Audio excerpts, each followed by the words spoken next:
조기 대선 얘기를 벌써부터 하는 게 좀 이른가 싶기도 하지만 불과 이틀 뒤에 혹여라도 뭐 여러 이제 결론들이 나오겠지만 탄핵이 된다고 한다면 바로 조기 대선이기 때문에 한번 따져보겠습니다. 오늘 조간신문마다 6월 3일이 유력하다라고 하는데 4월 4일부터 60일 이내면 6월 3일이 되는 거겠죠. 그래서 아마 언론에서 이렇게 점치는 것 같은데 이전에도 60일이었고 지금도 60일인데 그때도 꼭 뭐 수요일을 고수하거나 이건 아니었잖아요. 그렇습니다. 그러니까 이렇게 갑자기 치러지는 선거는 무슨 요일 지정해서 하기가 굉장히 어렵고요. 그러나 이제 우리가 흔히 지금 정착된 선거 제도의 특징상 그 전주에 사전 투표를 진행해야 한다고 하는 걸 전제로 하면 사전 투표가 진행되는 것보다 며칠 좀 여유를 가지고 진행할 수밖에 없는 그러한 고려들은 좀 해야 될 겁니다. 그건 선거 관리의 안정성 때문에 생긴 일이니까요. 제가 볼 때는 뭐 6월 3일이든 6월 4일이든 그 6월 초에 이루어지는 것은 만약에 탄핵이 인용된다면 틀림없다 이렇게 보여지고요. 예. 하루 차이를 가지고 뭐 언제 하냐 이런 논란을 벌이는 건 별 큰 의미는 없어 보입니다. 예. 박근혜 대통령 탄핵 시 같은 경우는 탄핵 선고가 2017년 3월 10일 날 이루어졌죠. 그 주에 이제 당시 한교안 총리 대행이 바로 쉽게 말하면 대행으로서 이제 조기 대선 일정을 이제 잡는 그런 공포를 해줘야 되거든요. 국무회의를 통해 가지고. 근데 그게 이제 한 열흘 정도 지연됐어요. 그랬더니 민주당에서 난리가 났죠. 그 그래서 민주당에서 이제 난리 났다는 게 지금 제 바로 옆에 있는 우상호 앞에 의원이 계신 우상호 원내대표 한교안 어디 갔나 이제 그리 된 게 내가 그때 그 기억이 바로 그거예요. 예. 한교안 어디 갔냐고. 그 이제 상당히 진짜 어디 갔는지 궁금했어요. 제가 왜 빨리 발표 안 좀 하고 상당히 여유가 있는 사람인데 그때는 어디 갔냐고 재촉을 하더라고요. 예. 그래 그 다음 주에 이제 한교안 대표가 그때 이제 조기 대선 일정을 확정했죠. 저는 그런 측면에서 이 조기 대선이라는 거는 저는 내일 상당히 중요하게 봐요. 많은 언론들이 내일 조기 대선에 관련한 기사가 많이 나온다면은 예. 4월 4일 날 그러니까 이제 결과를 헌재 예측해 심판 봅시다. 결과를 좀 유추하는 나는 내 나름대로의 판단의 예. 근거가 될 수 있고 그 생각보다 뭐 일부 언론에서는 뭐 조기 대선 기사를 나오고 그런 구체적인 조기 대선 일정까지도 이렇게 로드맵을 제시하는 기사가 많아지고 이미 그냥 특히 민주당은 별로 이제 신경을 안 쓸 거예요. 국민의힘 대선 주자들이 어떻게 압축되는가 이런 기사가 막 쏟아져 나오면은 나름 4월 4일에 대해서는 좀 저 나름은 판단을 할 수가 예. 있겠죠.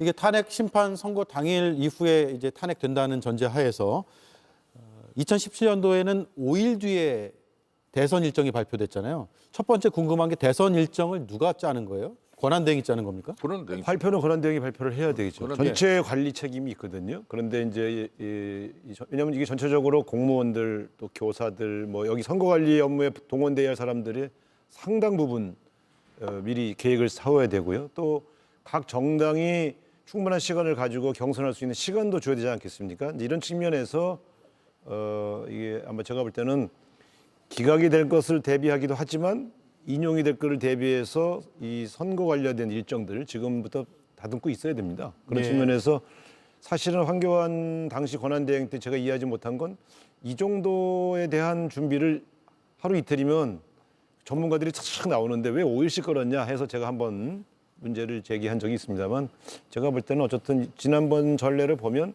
준비 정도를 지켜보면서 가능한 날짜에 대한 보고를 듣고 발표하게 될 것이다 이렇게 보여지고 예. 그렇게 오래 걸리지 않을 것 같습니다. 권한대행의 권한이고 권한대행이 지정하고 발표까지 한다. 그렇습니다. 이 선거일을 결정하고 그 선거일을 임시 공휴일로 또 지정해야 되고 예. 또 관련해서 중앙선관위뿐만 아니라 행안부 그러니까 정부 지방자치까지도 모든 이 선거 준비에 만발기해야 돼요. 예. 그러니까 의외로 이 선거 준비 업무가 엄청나게 많습니다.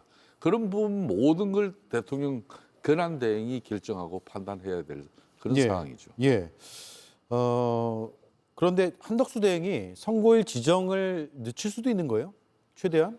본인이 물론 뭐 그렇게 하진 않겠지만 제가 볼 여러 때는 지금 의심들이 있거든요. 네, 제가 볼 때는 그거는 이제 그 비상식적인 추론이고요. 이 탄핵이 만약 인용되면 그 인용된 날로부터 60일 이내 선거를 치르도록 완전 규정이 되기 때문에 무한정 그거를 연기하면 그거는 당연히 어떤 정파의 문제가 아니거든요. 유불리가 아니지 않습니까? 예. 국민의힘과 민주당이 내부 경선 일정을 잡을 수 없기 때문에 매우 혼란스러워지죠. 그러니까 그런 혼란을 야기하기 위해서 일부러 시간을 늦춘다 이렇게 할 뿐은 아니라고 보여집니다. 예. 그거야말로 헌정 질서를 다시 우리가 회복하고 수호하기 위해서 이 조기 대선을 60일 안에 치르는 건데 그걸 다시 지연시키는 대행 체제가 있다? 이거는 상상하기는 어려운 예. 이야기입니다. 한덕수. 근데 문제는 이런 이야기를 예. 또 민주당 지지층과 민주당 일부 유튜브 인사들이 이런 이야기를 하고 있어요. 예. 이런 거는 그분들 입장에서도 이는 결코 국가를 위해서 좋은 이야기가 아닌데 그럼 한덕수 지금 대행 체제가 내일 모레 그러면은 어떤 결과가 나오더라도 말 조기 대선을 홍보해야 되는 그런 대응으로서의 절차를 갖다 소홀히 하고 그걸 기일을 지정해가지고 국가적 혼란이 발생하기를 바라는 사람들 입에서 그런 얘기가 나올 수밖에 없는 건데 그런 이야기는 저는 해서는 안 된다고 날짜를 보는데. 누가 지정하고 발표하는가는 뭐 여야의 유불리 사항은 아니죠. 그렇습니다. 그럼요. 날짜는 정해지면 어차피, 그대로 하면 되니까. 어차피 날짜는 60일 이내기 때문에 아무리 늦춰도 6월 3일 날 할 수밖에 없어요. 예. 이거 늦출 수는 없어요. 날짜를.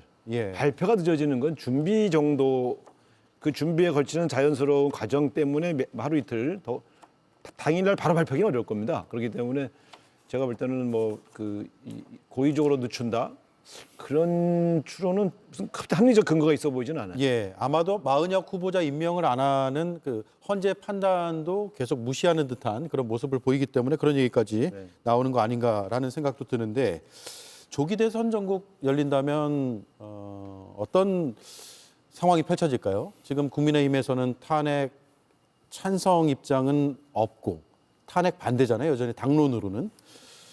그리고 그래서 결국 탄핵에 대한 입장, 찬성이냐 반대냐 이걸로 대선전이 거의 치러지는 것 아니냐 이런 생각도 들거든요.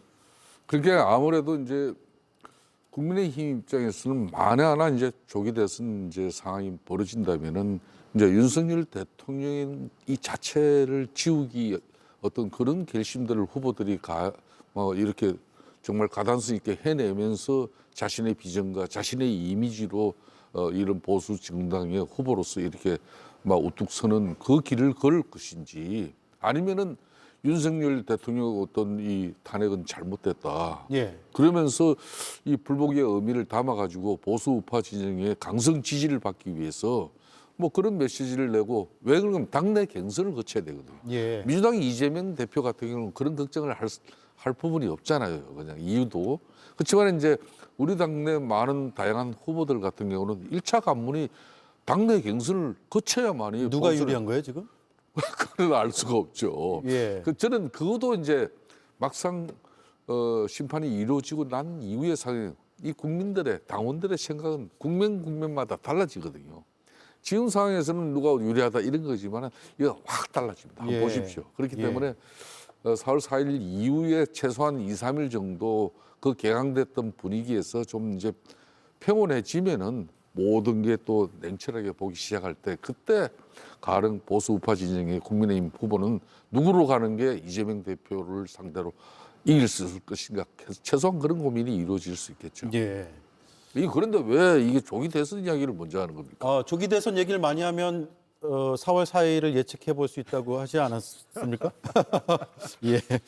근데 제가 볼 때 이렇습니다. 이제 국민의힘의 대선 주자들이 사실은 처음에는 탄핵을 뭐 명시로 찬성하지는 않았다 하더라도 예. 명시로 탄핵 반대하는 사람은 소수였어요. 그런데 보수 유권자들이 끌어오르고 또 상당수의 보수 유권자들 내에서 탄핵 반대 여론이 높아지니까 거기에 편승하기 시작했단 말입니다. 예. 탄핵을 찬성하는 입장에서는 오세훈 시장조차도 명시적인 입장에서 후퇴하는 모습을 보였지 않습니까? 나중에 입장을 바꾼 듯한 모습을 네. 보였죠.